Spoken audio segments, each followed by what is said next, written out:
एक लड़का सिर पर थप्पड़ खाकर उठता है। उसका बाप उससे निराश था। वो कह रहा था कि वह खानदान का कलंक है, लेकिन उन्हें यह नहीं पता था कि यूरीन दुनिया की हर मार्शल आर्ट में माहिर था। किंगडम ऑफ क्राइसिस की उत्तरी सीमा पर सेना आगे बढ़ रही थी। इसका ड्यूक एलन हैरान था। वो चिल्लाया, "यह नामुमकिन है!" ज़ॉम्बी उठकर उनकी तरफ बढ़ने लगे। एलन ने कहा कि उनकी संख्या उसकी कल्पना से भी ज्यादा है और वे अपने साथ नाइटमेयर्स की जहरीली धुंध लेकर आए हैं। तभी एक सैनिक ने ड्यूक से ऊपर देखने को कहा। वो हैरान रह गया। उनके बीच एक डेथ नाइट ड्यूरियन भी मौजूद था। जिंदा लोगों के लिए लड़ने वाले 10 हाई लेवल नाइट्स में से भी कोई उसके खिलाफ जीत की गारंटी नहीं दे सकता था। उसने कहा कि उनकी मौजूदा ताकत के साथ वे नहीं जीत सकते और उन्हें पीछे हट जाना चाहिए। लेकिन एलन ने जवाब दिया कि वे पीछे नहीं हट सकते, क्योंकि दीवार पहले ही टूट चुकी है। अगर गेट गिर गया तो उनका पूरा किंगडम खत्म हो जाएगा। आज चाहे उन्हें कोई भी बलिदान देना पड़े, उन्हें हर हाल में उन्हें रोकना होगा। तभी अचानक उनके बगल से कोई बहुत तेजी से निकल गया। वो एक नौजवान सवार था। उसका क्रिम्सन केप पूरे बैटलफील्ड में लहरा रहा था। एलन ने पूछा, "इतनी लापरवाही से आगे बढ़ने वाला कौन है?" तभी एक सैनिक उसे पहचान गया। वो सदर्न रॉक्स मार्क्स से आया, उनका रीइंफोर्समेंट था। वह अकेला योद्धा था जो डैगर्स के साथ लड़ता था। सैनिक कुछ कहना चाहता था कि उसका सामना ड्यूरियन से है।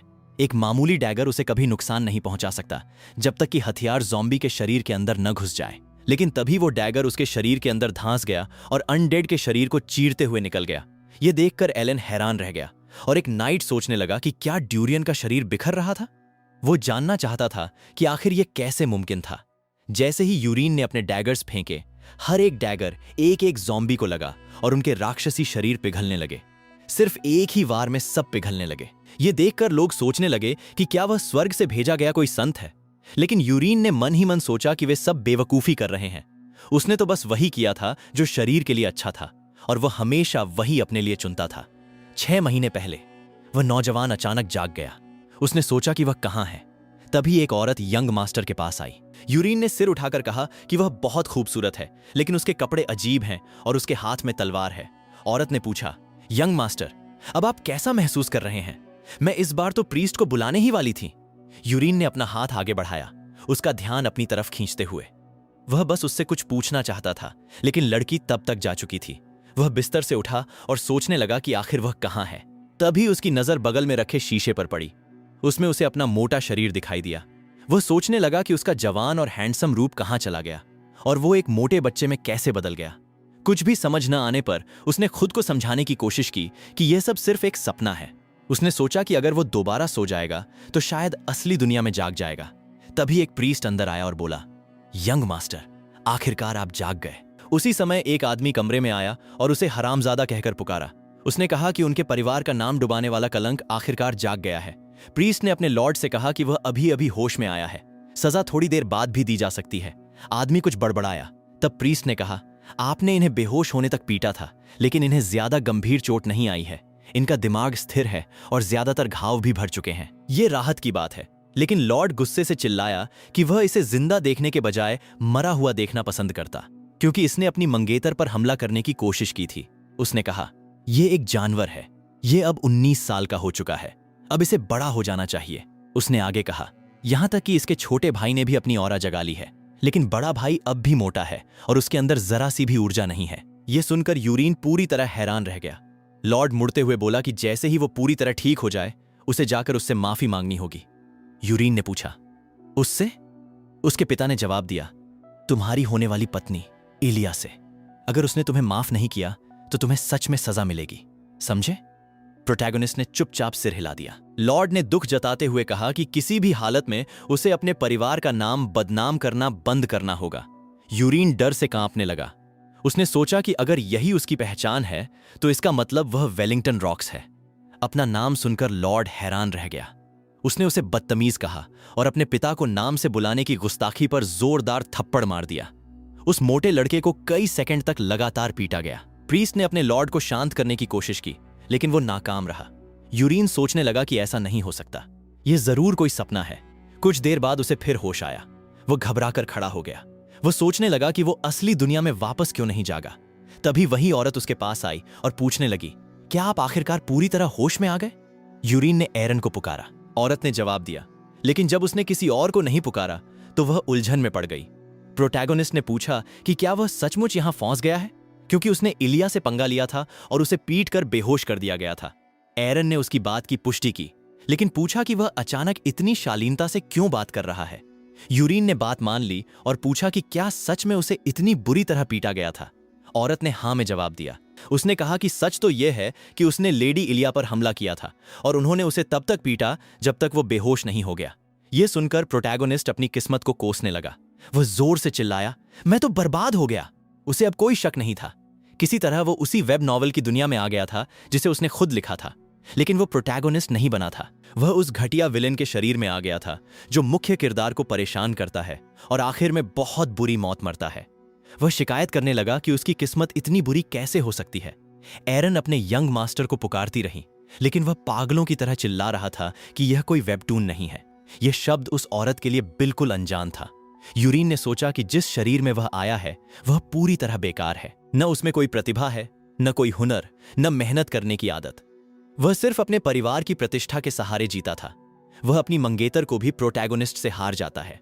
बदला लेने के लिए वह प्रोटैगोनिस्ट पर हमला करने की कोशिश करता है, लेकिन बदले में फिर से बुरी तरह पिट जाता है और आखिर में वह किसी अनजान गली में एक बेहद डरपोक और शर्मनाक मौत मर जाता है। यूरीन सोचने लगा कि वह ऐसी अनिश्चित दुनिया में आखिर जिंदा कैसे रहेगा। उसने सोचा कि यह एक फैंटेसी दुनिया है और उसे इस मोटे लड़के की ताकतों के बारे में कुछ भी नहीं पता, लेकिन कम से कम उसे उन सभी एनकाउंटर्स और आइटम्स के बारे में जरूर पता है जो प्रोटैगोनिस्ट ने अब तक उन सभी मौकों और आइटम्स को हासिल नहीं किया था। इसलिए उसने जल्दी से तैयारी करने का फैसला किया और बिस्तर पर बैठ गया। लेकिन उसके भारी शरीर और बिगड़े हुए गुरुत्व संतुलन की वजह से उसे बैठने में भी मुश्किल हुई। एरन ने पूछा, यंग मास्टर, क्या आप ठीक हैं? यूरीन ने जवाब दिया, बिल्कुल नहीं। लेकिन तभी उसे कुछ अजीब दिखाई दिया। एरन ने कहा कि उसे अभी आराम करना चाहिए। प्रोटैगोनिस्ट सोचने लगा कि पहले वो इसे देख ही नहीं पा रहा था क्योंकि वो लगातार चिल्ला रहा था। उसने देखा कि एरन के बगल में एक सिस्टम स्क्रीन तैर रही थी। उस पर लिखा था कि एरन की abilities Swift sword, clear mind mirror और ऑरा अडेप्टेशन है। एरन ने फिर से यंग मास्टर को पुकारा। यूरीन ने मना करते हुए कहा, मैं कुछ सेकंड के लिए पागल हो गया था, लेकिन अब ठीक हूं। तुम जाकर अपना काम करो। एरन उसकी बात मान गई और मुड़कर चली गई। यूरीन उसे जाते हुए देखता रहा। वह स्विफ्ट स्वॉर्ड के बारे में सोचने लगा। असल में एरन एक ऐसा किरदार थी जो आम नाइट से कहीं ज्यादा ताकतवर और प्रतिभाशाली थी, लेकिन वो जानना चाहता था कि यह अफिनिटी क्या है जो शून्य पर दिखाई दे रही थी। उसने सोचा, क्या ये कोई डेटिंग सिम है? क्या ये इसलिए दिख रहा है क्योंकि मैंने ऐसे बहुत सारे गेम खेले हैं? वो समझ नहीं पा रहा था कि ये कैसी वर्ल्ड बिल्डिंग है। कुछ देर सोचने के बाद उसने यूरीन के पुराने व्यवहार और नॉन नेगेटिव अफिनिटी को ध्यान में रखा, लेकिन उसे लगा कि अभी यह जरूरी नहीं है। वो शीशे में अपना शरीर देखने लगा और सिस्टम स्क्रीन के आने का इंतजार करने लगा। अचानक वो जोर से बोला, यस! उसके सामने उसकी स्टेटस स्क्रीन खुल गई।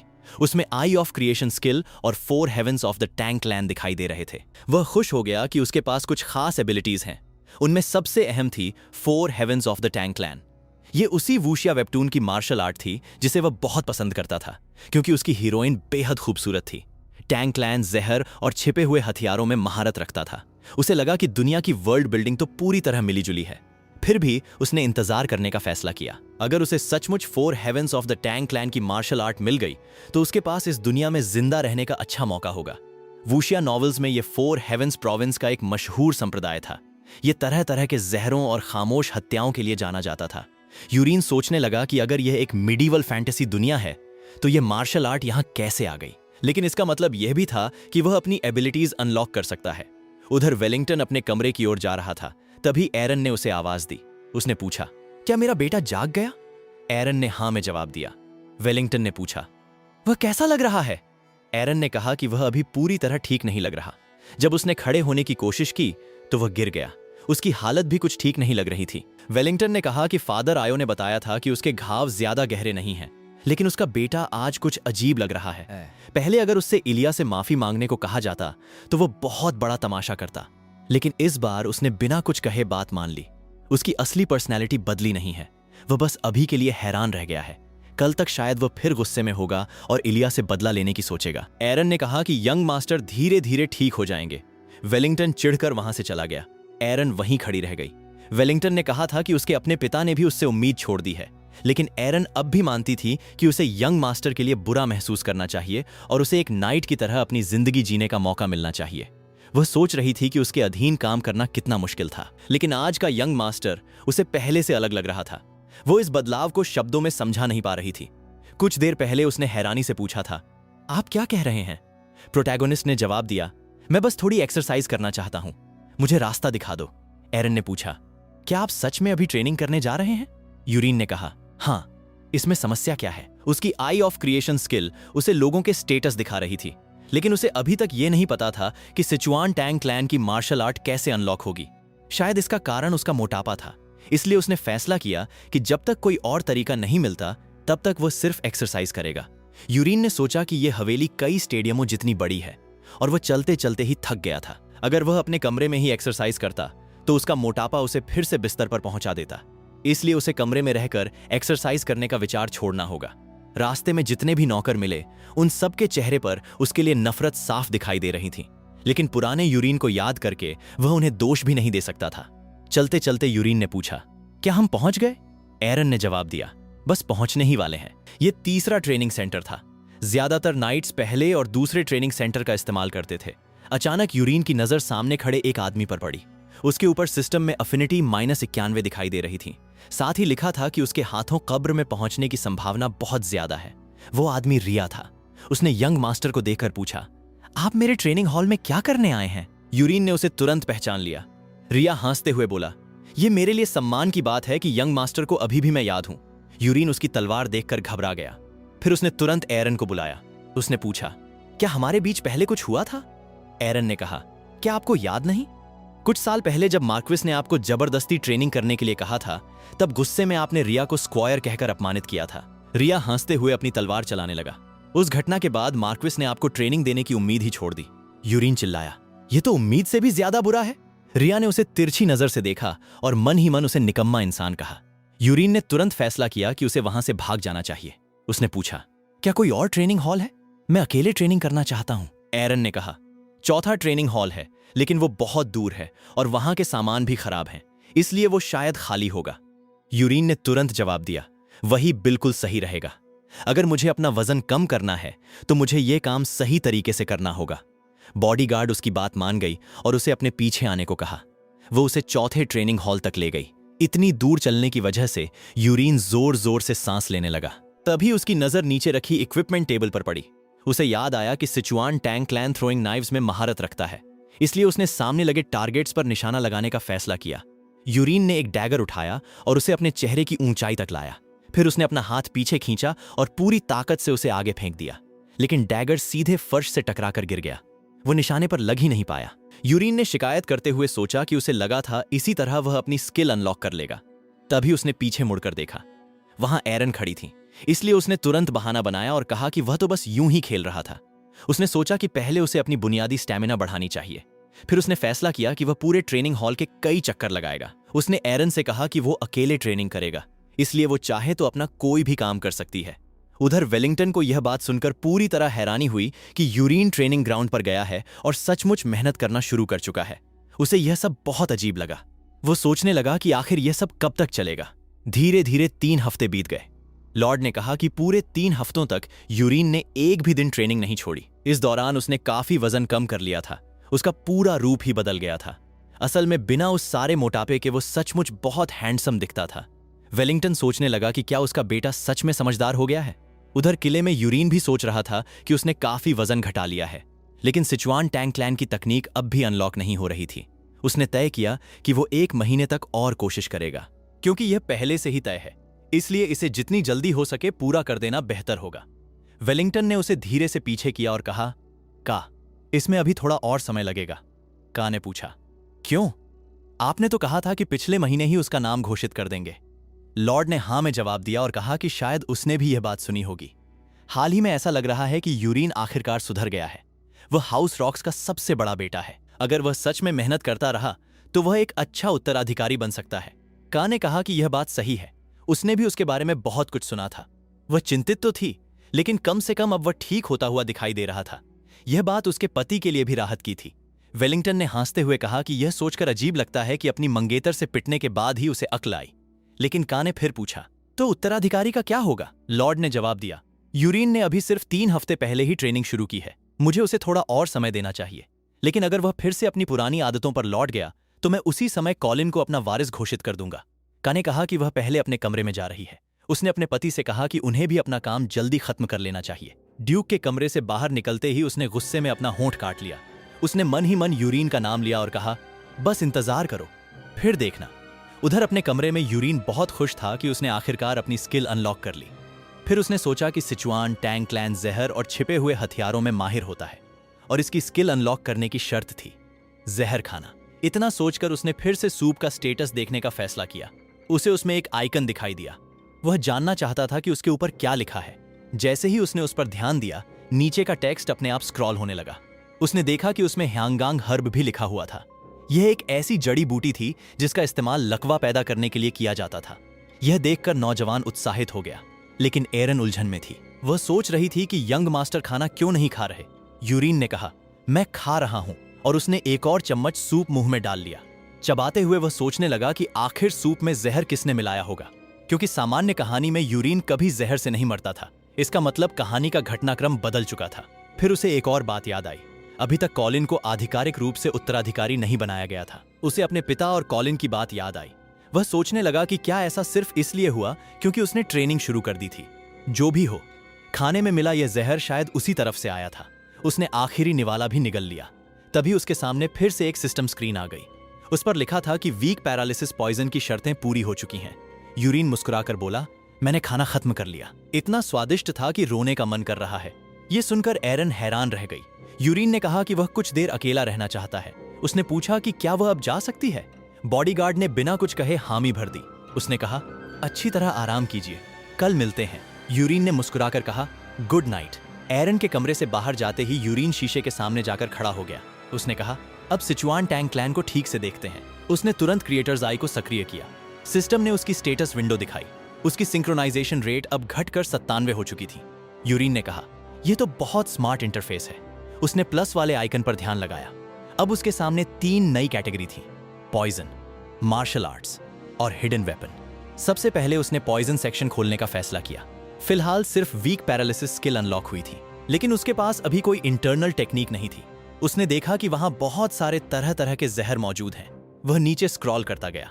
सबसे आखिर में इनविजिबिलिटी पॉइजन दिखाई दिया। इसका मतलब साफ था, यह एक लेवल आधारित सिस्टम था। उसे सबसे पहले शुरुआती जहरों को अनलॉक करना होगा। पैरालिसिस जैसी सबसे बुनियादी क्षमता हासिल करने के लिए भी उसे एक इंटरनल टेक्निक चाहिए थी। यह बात बिल्कुल समझ में आती थी, क्योंकि सिचुआन टैंग क्लैन अपने जहरों को संभालने के लिए इंटरनल एनर्जी का इस्तेमाल करता था। अब उसने मार्शल आर्ट्स वाला सेक्शन खोला। उसके सामने 3 विकल्प आए, black poison arts, thunder needle और डिवाइन एनर्जी ऑफ 10,000 पॉइजन्स। यूरीन मुस्कुराया। एक वूशिया फैन के लिए यह चुनाव बिल्कुल आसान था। ब्लैक पॉइजन आर्ट्स पूरी तरह जहर पर केंद्रित थी। थंडर नीडल हिडन वेपन्स पर आधारित थी, लेकिन डिवाइन एनर्जी ऑफ 10,000 पॉइजन्स को विकसित होने में ज्यादा समय लगता था। बदले में यह जहर और हिडन वेपन दोनों को एक साथ मजबूत बनाती थी। यूरीन ने बिना देर किए वही तकनीक चुन ली। तुरंत सिस्टम ने उसके शरीर में ऊर्जा प्रवाहित कर दी। यूरीन हैरान रह गया। उस तकनीक का पूरा मंत्र अपने आप उसके दिमाग में अंकित हो गया। अब उसे बस अपनी ऊर्जा को प्रवाहित करने की कोशिश करनी थी। उसने अपनी शर्ट उतारी, फिर बिस्तर पर पालथी मारकर बैठ गया। उसने अपने दानतियन में ऊर्जा इकट्ठा करनी शुरू की। कुछ ही देर में उसे पूरे शरीर में एक अजीब सा बहाव महसूस हुआ। उसने सोचा, यह जरूर ची होगी। अब उसे इस ची को अपनी मेरिडियंस के रास्ते पूरे शरीर में घुमाकर फिर दानतियन में जमा करना था। अगले दिन यूरीन ने अपनी साधना पूरी की। वह खुशी से चिल्लाया, यह तो कमाल है। मार्शल आर्ट्स नॉवेल्स में जो लोग पूरी रात बिना सोए ट्रेनिंग करते थे, वे झूठ नहीं बोलते थे। यह सब सच था। उसे जरा सी भी थकान महसूस नहीं हो रही थी। उसका शरीर ऊर्जा से भरा हुआ था। वह अपने आसपास बहती हुई ची को साफ महसूस कर सकता था। बिना देखे ही उसे पता चल रहा था कि खिड़की के बाहर कितनी चिड़ियां बैठी हैं। उसे अपने दानतियन में एक गर्म ऊर्जा भी महसूस हो रही थी, और अगर वह इस ऊर्जा को अपने सिर तक पहुंचा देता तो बिना शीशे के भी उसकी स्टेटस विंडो खुल जाती। उसमें दिख रहा था कि उसकी तकनीक अब एक स्टार तक पहुंच चुकी है। उसी समय उसने दरवाजे के बाहर एक जानी पहचानी ऑरा महसूस की। उसने दरवाजे की तरफ देखा। तभी एरन ने दरवाजा खोल दिया। वह बोली, यंग मास्टर, मैं आपको जगाने आई थी। लेकिन उसने देखा कि वह पहले से ही पूरी तरह तैयार थे। ऐसा लग रहा था कि उन्होंने रात भर सोया ही नहीं। यूरीन ने मुस्कुराकर कहा, बस अपने आप ऐसा हो गया। एरन ने चिंता से कहा, यह ठीक नहीं है। आपको आज की ट्रेनिंग से पहले आराम करना चाहिए। लेकिन प्रोटैगोनिस्ट ने मना कर दिया। उसने कहा, मैं अभी ट्रेनिंग पर जा रहा हूं। मैं पहले से कहीं ज्यादा अच्छा महसूस कर रहा हूं। मेरी हालत बेहतरीन है, इसलिए मुझे ट्रेनिंग करनी ही होगी। एरन ने उसकी बात मान ली। उसने कहा कि वह पहले नाश्ता तैयार करके लाती है। इतना कहकर वह कमरे से बाहर चली गई। जाते जाते वह मन ही मन सोच रही थी, आखिर यंग मास्टर ने मसल्स बनाना कब शुरू कर दिया। ट्रेनिंग ग्राउंड के बाहर यूरिन मेज पर रखे डैगर्स के पास गया। उसने धीरे से कहा, यह सच है। जैसे ही उसने एक डैगर उठाया, वह उसे फेंकने के लिए तैयार हुआ, लेकिन तभी उसे कुछ अलग दिखाई दिया। उसकी आंखों के सामने एक क्रॉस हेयर उभर आया, बिल्कुल फर्स्ट पर्सन शूटर गेम्स की तरह। इसका मतलब था कि अब उसका निशाना कभी नहीं चूकेगा। एरन हैरानी से उसे देख रही थी। यूरिन ने तेजी से अपना शरीर घुमाया और डैगर फेंक दिया। डैगर सीधा जाकर निशाने पर लगा। उससे बैंगनी रंग की एक ऑरा निकली। यूरिन खुशी से बोला, मैंने सच में यह कर दिखाया। गार्ड ये देखकर पूरी तरह प्रभावित हो गई। उसी समय सिस्टम में हिडन वेपन भी सक्रिय हो गया। एरन ने पूछा, यंग मास्टर, आपने अभी क्या किया? यूरिन ने जवाब दिया, मुझे भी नहीं पता। शायद पिछले महीने की ट्रेनिंग का असर अब दिखने लगा है। एरन ने तुरंत कहा, ऐसा नहीं हो सकता। वह पूरी तरह हैरान थी। यूरिन ने सोचा कि उसने पहली बार एरन को इस तरह चौंकते हुए देखा है। उसने सोचा कि क्यों न एक बार फिर कोशिश की जाए। उसने एक और डैगर उठा लिया। वह महसूस कर रहा था कि जैसे ही वह किसी चीज पर निशाना लगाता है, उसके दानतियन से इंटरनल एनर्जी निकलकर उसके हाथों तक पहुंच रही है। इस बार उसने पहले से भी ज्यादा ताकत और रफ्तार के साथ डैगर फेंका। डैगर सीधा जाकर निशाने में धंस गया। इतना ही नहीं, पूरा टारगेट टूट गया। एरन यह देखकर पूरी तरह दंग रह गई। यूरिन के चेहरे पर मुस्कान आ गई। उसने सोचा कि गेम की तरह मिलने वाला यह ऑटो एम उसके लिए किसी हैक से कम नहीं है। उसे अपने पुराने दिनों की याद आ गई। एक समय वह बैटल अटैक नाम के फर्स्ट पर्सन गेम में इंटरनेट कैफे टूर्नामेंट जीत चुका था। एरन ने फिर पूछा, आखिर ये था क्या? प्रोटैगोनिस्ट ने पूछा, क्या तुम्हें मेरे अंदर कुछ अलग महसूस हो रहा है? एरन ने फिर वही सवाल दोहराया। यूरिन ने कहा, हाँ, इसके अलावा मैंने कल से और भी ज्यादा वजन कम कर लिया है। एरन ने कहा कि वह ठीक से नहीं बता सकती। तब यूरिन ने उससे अपने वजन के बारे में पूछा। एरन ने कहा, हाँ, आप हर दिन ट्रेनिंग कर रहे हैं और शीरीन सूप भी पी रहे हैं, लेकिन आज आपके अंदर बदलाव पहले से कहीं ज्यादा दिखाई दे रहा है। यूरिन उलझ गया। वह सोचने लगा कि क्या एरन उसके शरीर में बह रही इंटरनल एनर्जी को महसूस नहीं कर सकती। अगर ऐसा है तो इस दुनिया में सिर्फ वही इंटरनल एनर्जी का इस्तेमाल कर सकता है और कोई भी उसकी इस ताकत का पता नहीं लगा सकता। यह सोचकर उसके चेहरे पर हल्की मुस्कान आ गई। उसने सोचा कि उसे अपनी प्रैक्टिस जारी रखनी चाहिए। उसने लगातार 2 बार आसानी से निशाना लगा दिया। फिर उसने कहा, इस बार कुछ अलग करते हैं। उसने एक डैगर फेंका। वो जाकर दूसरे डैगर के हैंडल में धंस गया। यूरिन ने कहा, परफेक्ट। एरन एक बार फिर हैरान रह गई। उसने पूछा, क्या मैं भी एक बार कोशिश कर सकती हूं? उसने डैगर उठाया, शांत होकर निशाना लगाया और पूरी ताकत से उसे फेंक दिया, लेकिन डैगर टारगेट तक पहुंचा ही नहीं। वह बगल में जाकर गिर गया। यूरिन ने कहा, लगता है यह कोई ऐसी चीज है जो सिर्फ मैं ही कर सकता हूं। यह सुनकर एरन थोड़ा चिढ़ गई। उसी समय यूरिन की नजर अचानक एक नई स्टेटस विंडो पर पड़ी। उसने डायरेक्ट कट स्किल अनलॉक कर ली थी। उसमें लिखा था कि यह स्किल किसी भी हथियार के साथ इस्तेमाल की जा सकती है। यूरिन बोला, चलो इसे भी आजमाते हैं। एरन अभी भी परेशान थी कि उसके साथ यह सब क्यों नहीं हो रहा। यूरिन ने उससे कहा, जरा एक पल के लिए पीछे हट जाओ। एरन ने पूछा, आपके हाथ में क्या है? यूरिन के हाथ में एक टूटी हुई लकड़ी की तलवार थी। उसने उसे अपने सिर के ऊपर तक उठाया। उसे महसूस हुआ कि उसके दानतियन से बहुत सारी इंटरनल एनर्जी उसके हाथों में बह रही है। अगले ही पल उसने पूरी ताकत से तलवार फेंक दी। डायरेक्ट कट सक्रिय हो गया। वह टूटी हुई लकड़ी की तलवार सीधा जाकर टारगेट के बीचों बीच धंस गई और उसके आसपास की हर चीज चकनाचूर हो गई। एरन दंग रह गई। उसने पूछा, आखिर ये क्या था? यंग मास्टर, आपके पास कैसी ताकत है? यूरिन ने जवाब दिया, मुझे खुद नहीं पता। शायद ये सब सिर्फ प्रैक्टिस का नतीजा है। एरन ने तुरंत कहा, नहीं, सिर्फ प्रैक्टिस से ऐसा होना नामुमकिन है। यूरिन ने कहा, मुझे पता है कि तुम मेरी ट्रेनिंग की रिपोर्ट मेरे पिता को देती हो, इसलिए मैं तुमसे एक एहसान मांगना चाहता हूं। कुछ समय तक इस बात को गुप्त रखना। एरन ने हैरानी से उसकी तरफ देखा। यूरिन बोला, मैं अभी बहुत सारी चीजें आजमा रहा हूं, बाद में मैं खुद सब समझा दूंगा, बस तब तक इंतजार करो। एरन ने उसकी बात मान ली। इसी तरह पूरा दिन बीत गया। घर के नौकरों ने काम खत्म होने पर एक दूसरे से विदा ली। सबने कहा, आज अच्छा काम हुआ, कल फिर मिलते हैं। उसी समय पेरू नाम का एक आदमी भी वहां से गुजरा। उसने भी चुपचाप सबको अलविदा कहा और अपना रास्ता बदल लिया। यूरिन ने उसे ठंडी नजरों से देखा। फिर उसने उस पर क्रिएटर्स आई का इस्तेमाल किया।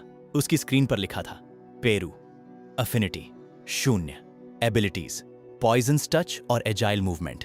यूरिन तुरंत समझ गया। पॉइजन्स टच वही शक्ति थी जिससे वह खाने में जहर मिला सकता था। इसका मतलब यही आदमी असली गुनहगार था। यूरिन ने फैसला किया कि अब वह अपनी नई ताकत का असली परीक्षण करेगा। उसने देखा कि उसकी उंगलियों के सामने एक तीर जैसा संकेत पेरू की तरफ इशारा कर रहा है। वह धीरे धीरे पैरालिटिक पॉइजन का मंत्र बुदबुदाने लगा। उसकी ऑरा दोनों तर्जनी उंगलियों तक पहुंच गई। अचानक पेरू को अपने शरीर में कुछ अजीब महसूस हुआ। वह मुड़ा और घबराकर चिल्लाया, मेरा शरीर हिल क्यों नहीं रहा? अगर आपको यह मानहवा पसंद आ रहा है और आप इसका पार्ट 2 देखना चाहते हैं तो कमेंट में पार्ट 2 जरूर लिखें।